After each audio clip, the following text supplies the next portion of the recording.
Oh my word, I did a video the other day on some new hints and updates that we're going to get in the multiplayer, some new content that's going to be coming like the battle modes and voice chat and some cool new maps, but Tailwords have actually just put out a video of their official next update, and this is insane. I cannot wait to tell you guys about it, so let's get straight into Bannerlords' most incredible update yet.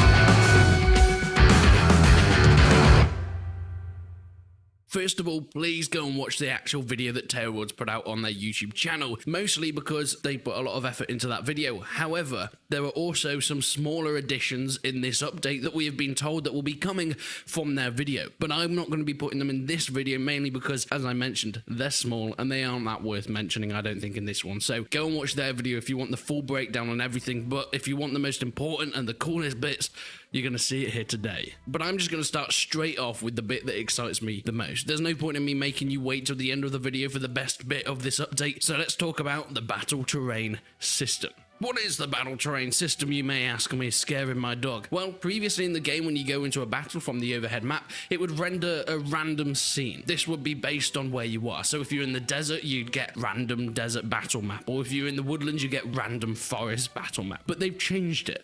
They have made it so now it creates the exact same scene in the battle as you can see in the world above. If you don't know what I mean, think back to early Total War games, specifically Rome 1 Total War. Everything that you could see in the overworld map would be rendered and made into the close-up RTS battles. If there were buildings somewhere, you could see them off in the distance in the same direction to which your army was facing in the map. If there were boats that were off the shore, you'd see boat models in the actual battles when you're fighting them. If there were bridges, you could hold certain parts and make sure your army's in the right position because you now know exactly where the enemy's going to be coming from, and that is coming to Mount & Blade 2 Bannerlord. This new system takes into account buildings, castles, bridges, forests, even the direction of the enemy, and this just adds a whole new massive strategy element to the game, more than we've had in any update in the past. You now know exactly where to position your army on the overworld map because now you know exactly what the scene will be. You're able to put your army on a bridge knowing that the enemy is going to be coming from the other side of the bridge and this is a good place to hold. Or maybe you want to go a more guerrilla type warfare.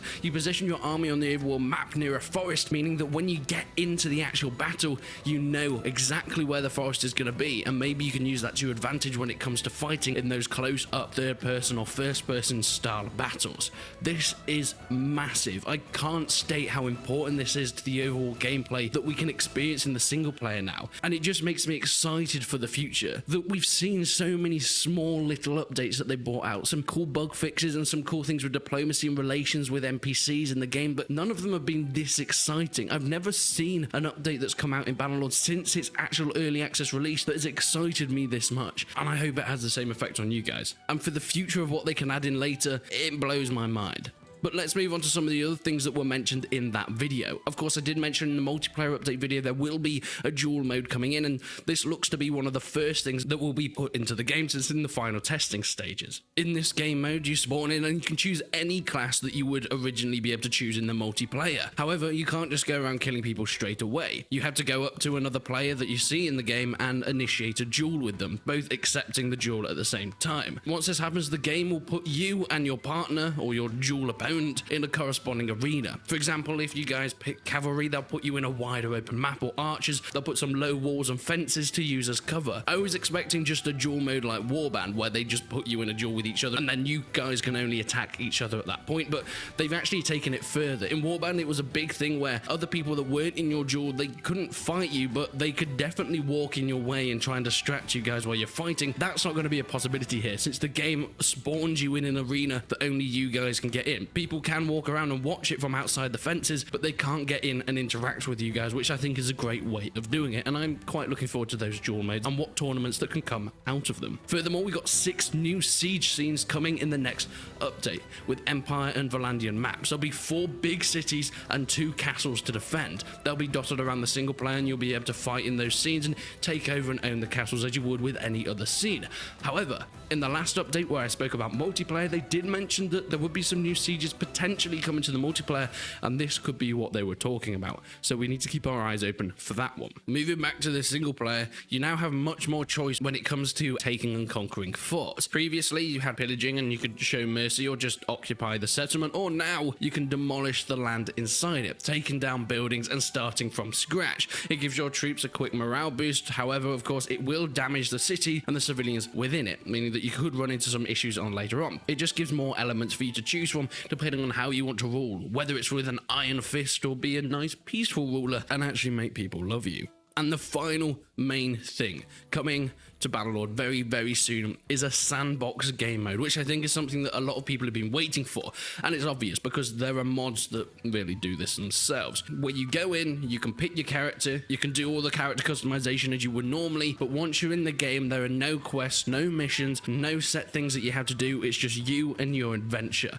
Getting troops, going trading, finding people to marry off, and waging war on big kingdoms. You can all do that without the distractions of all the missions that you have to do. I think one of the main reasons for this is because people were kind of annoyed that they wanted to create their own kingdom, but there's a few quests that you have to do before in order to actually gain the ability to create these kingdoms. Now, that's not necessary if you click the sandbox mode. Now, as I mentioned, there are mods that have already disabled all the quests and things within the game. However, I think the sandbox mode made by Tailwoods is probably going to be much more secure and much more refined in terms of actually taking out proper quests and missions without messing up your game. But that's it for the big updates, and I just want to say something a little bit about the future of Bannerlord and what this update really tells us. You see, as I mentioned, we've had a lot of small little updates and patches, but this is the main big one, and it shows us the direction that they're taking the game in. Not just the multiplayer, as I mentioned in the last few videos, but the single player now as well, and it really excites me to get back into that single player. You might have noticed that a lot of these additions have been taken and inspired by other games, thinking of the original Total War games, and I think that's amazing. What those games did were massive for the strategy genre, and they made Total War the game it is today and the franchise of that scale. However, Bannerlord is taking some of those inspired things like the battle terrain systems and being able to pillage and demolish cities in turn for different effects later on, and these are all things that the Total War games did, and I think they're amazing. They're the things that people look back at and think, wow, the detail of Rome Total War with all these extra bits that you wouldn't expect to be in the games, but they're still there, and now Tailwoods are putting them in their games, and I think it's amazing. I think that is how you use inspiration to adapt it to your gameplay style, and especially with the battle terrain system. I can't wait until this comes into the game. Now, we don't have official release dates for all the betas. As usual, it's just basically when they're ready, but I expect it's going to be in with the next month or so. So that's very, very exciting. I don't think all these things are going to come in at the same time, since some of them, like the duel mode, they've said are pretty much finished, but the battle terrain system is still in its early phases, so that may take a little bit longer. However, I'll be bringing out updates when we can finally get our hands on them. Without further ado, please leave a like on the video if you enjoyed it. What is your favorite part of this update? What are you most looking forward to trying, and what do you think this means for the future of Mount & Blade and its updates? Please leave your opinions down below. Subscribe to the channel if you haven't already, but until then, I will see you in the next one.